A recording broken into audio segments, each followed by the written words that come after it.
I really don't know what I'm supposed to do here. You have the freedom to do whatever you want as long as it fits the key. Yeah, but I'm not good at improvisation. Even if you don't think you can improvise, you have innate talent. Children as young as 5 or 6 can compose with their voices and with instruments if they have enough time. Think about how long you've been playing the clarinet and how old you are. Improvisation is just composing on the spot. You can do it. It's just hard because normally when I play music, I know exactly what to do. I can see the notes I'm supposed to be playing and at what tempo and what volume and input style, but here I literally just have chords and I have to come up with something I want to play. That's the difference between convergent and divergent thinking. With convergent thinking, you know exactly what you have to do because there's only one right answer. There's only one right note. There's only one right rhythm. But with divergent thinking, there's multiple right answers. You can improvise something different every single time and it will still work. You can borrow from what you heard before or played before, but the goal should still be to make it sound like there's a complete and unique musical idea with some flexibility in range dynamics in their technique. That sounds like so much though. Well, let's come up with some ideas you can use. So the first step to improvising or composing is finding sounds you can work with. What sounds can you make on the clarinet? I can play notes. Beyond that, I'm thinking extended technique. I can flutter tongue and bend pitch. What's the range of notes you can use for that? Pretty large, but flutter tonguing best lower and pitch bending best higher.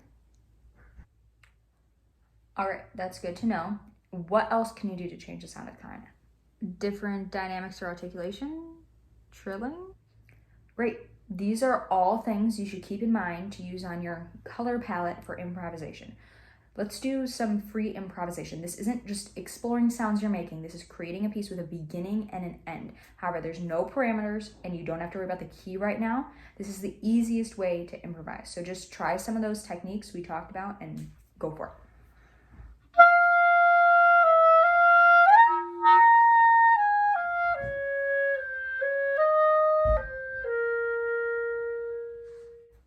That was great. Okay, let's try something. This comes from the Dalcroze pedagogical approach to improvisation. I'm going to play a short improvisation, and when I'm done, I want you to pick it up and continue it in the same style I used. Okay? 3, 4.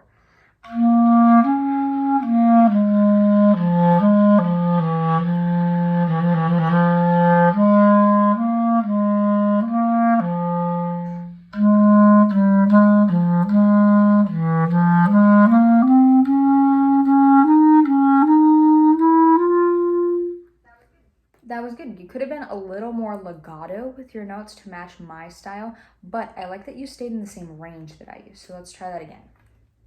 I'll do it slightly different.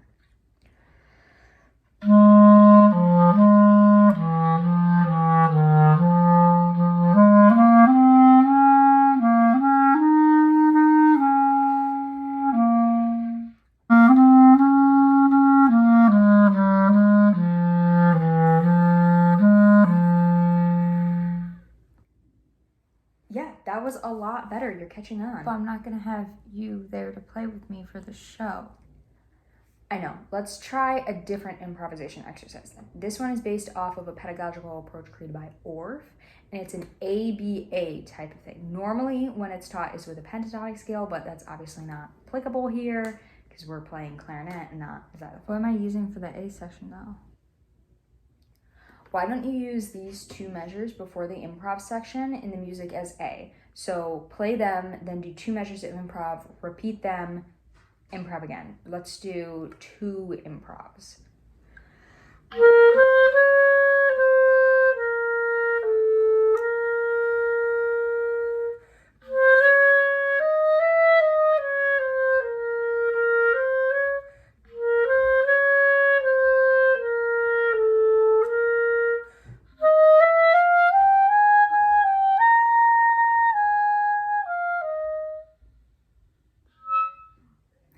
Great, I think that really helped you with keeping a steady tempo. I think this is a possibility of something you could use. There's another pedagogical approach to improv created by Kodaly, but it uses clapping and singing in 4-beat patterns, which is not what you need to be doing, so we won't try it. One thing we should try is improvising over the chords in the music. This section is a classic 12-bar blues. It's one of the most common things you learn to improvise over. Jazz it's usually the thing that people associate with improvisation, even though improv also occurs in African drumming and some other culture music. So why don't we have you try improvising over the blues progression? I'll play the root of the chord, so just try and fit in with what I'm playing by sticking to your B flat blues scale.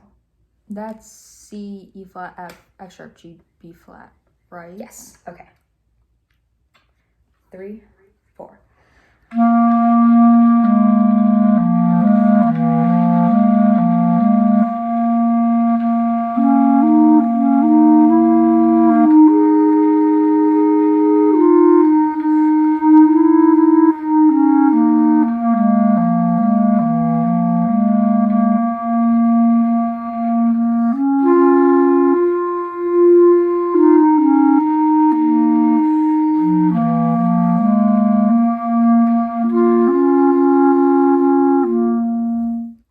Excellent. Yeah, I ended on so instead of do so that we could keep going. But you did great. There were a few slip-ups, but for the most part, you stuck with me and played the right notes. I feel better about this, but can I just compose something to play?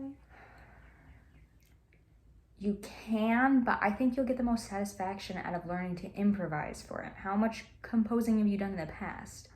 Not much. I mean, none of my music teachers ever did composition, but I did at camp. Okay, that's disappointing, but not unsurprising. Few music teachers actually do composition because it's pretty time consuming. It's a process that normally takes multiple lessons, and many teachers don't feel that it's worth their time, even though the rest of the skills developed in music class can be learned through composition, and it really benefits musical and cognitive growth.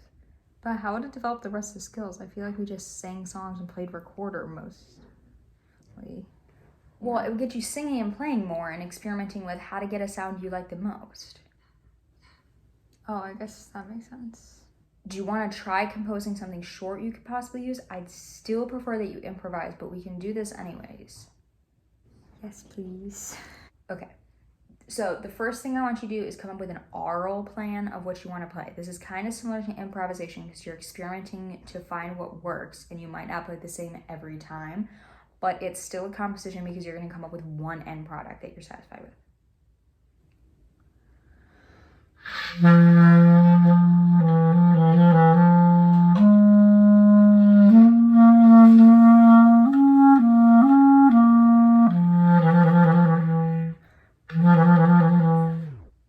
Is that what you want to use for now? Yeah, I think so. All right, now we're gonna notate it. So here's some stack paper and a pencil. So take that and go.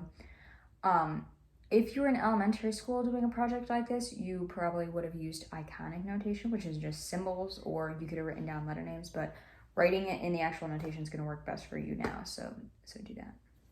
I feel like that would be so confusing. Well, not if you couldn't read music. Oh, I guess so. Almost finished? Yeah. Okay, why don't you play through it and then we'll evaluate.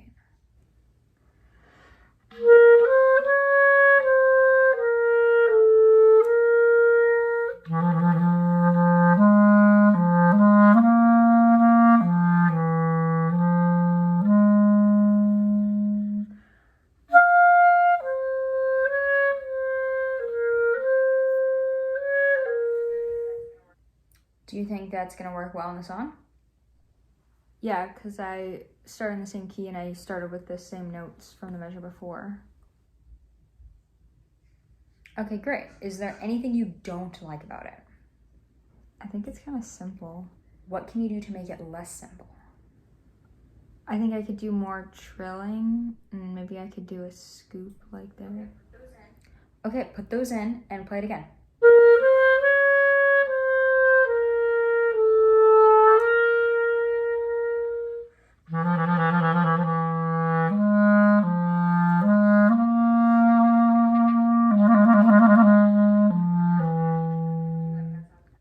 Do you like how it sounds now?